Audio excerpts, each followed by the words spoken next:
बघा आता काय म्हटलं होतं मगाशी की जो PB is equal to NRT हा जो फॉर्म्युला होता, PB is equal to NRT, हा फॉर्म्युला कशासाठी होता? आयडियल गॅससाठी होता. आणि आयडियल गॅस तर एक्झिस्ट करतच नाही.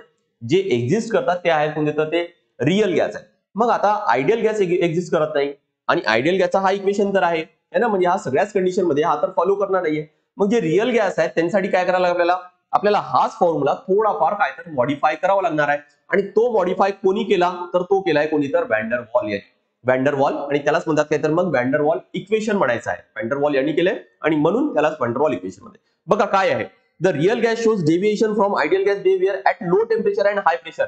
कोणत्या कंडिशन मध्ये? Ideal real gas. बघा हा जो फॉर्म्युला आहे हा जे गॅसेस आहेत त्यांना फॉलो करेल, पण एकदा कंडिशन काय, खूप टेम्परेचर कमी झाला, खूप प्रेशर जर वाढवलं, तर मग अशा वेळी जे गॅसेस आहेत त्यांना हा जो इक्वेशन आहे हा फॉलो करणार नाहीये, है ना. आणि म्हणून काहीतरी याला आपल्याला चेंज करावा लागतो.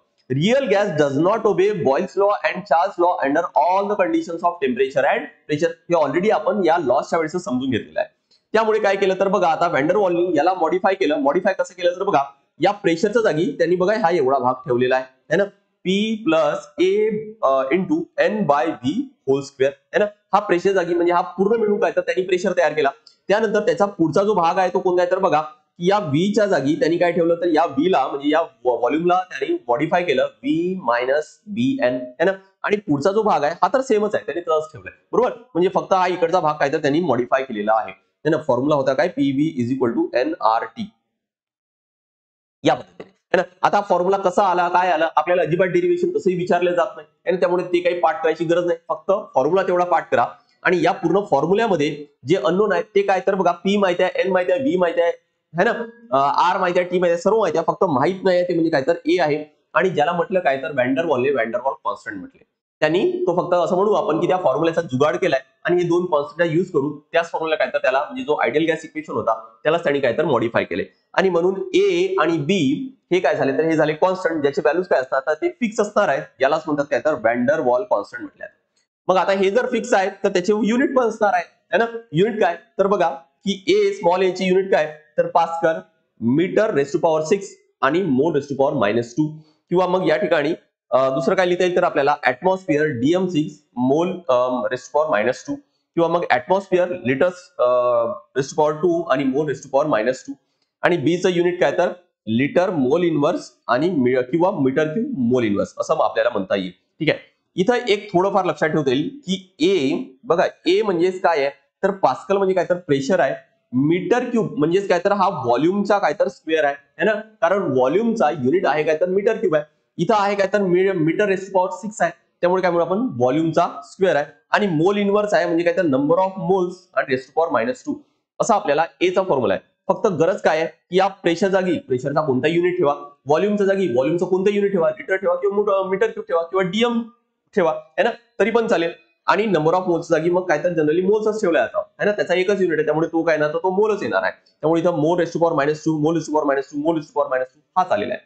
तेच बीचं जर बघितलं तर बघा, लिटर म्हणजे काय तर तो व्हॉल्यूम आहे ना, याचे युनिट म्हणजे काय तर व्हॉल्यूम आहे. आणि काय तर एन जो आहे त्याचा रेस टू पॉवर -1 या पद्धतीने काय तर त्याचे फॉर्म्युले आपल्याला लक्षात ठेवता येईल, है ना.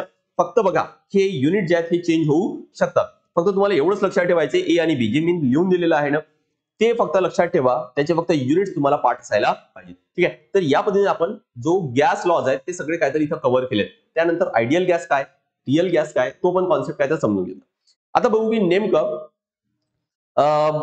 जे PYQ होते म्हणजे आयोगाने जे प्रश्न विचारले ते कव्हर करू. बघा, राज्यसेवा प्री 2017चा प्रश्न आहे. स्थिरांक 1 म्हणजे काय तर चे एकक आपल्याला विचारलं. A unit of van Waals constant a, small a चं युनिट विचारले. आताच मी तुम्हाला सांगितलं की स्मॉल ए चं युनिट काय, प्रेशर पाहिजे, त्यानंतर व्हॉल्यूमचा स्क्वेअर आणि नंबर ऑफ मोलचा रेस टू पॉवर -2 पाहिजे, है ना. कोणत्या याच्यामध्ये तर बघा, इथं फक्त प्रेशर आहे हा येणार नाही, इथं पण फक्त प्रेशर आहे आणि व्हॉल्यूम आहे हा पण येणार नाही, इथं प्रेशर आहे व्हॉल्यूम आहे पण इथं मोल रेस टू पॉवर -1 आहे हा पण येणार नाही. इथं बघा प्रेशर आहे, व्हॉल्यूम आहे आणि मोल रेस टू पॉवर -2 आहे, त्यामुळे हा येईल, है ना.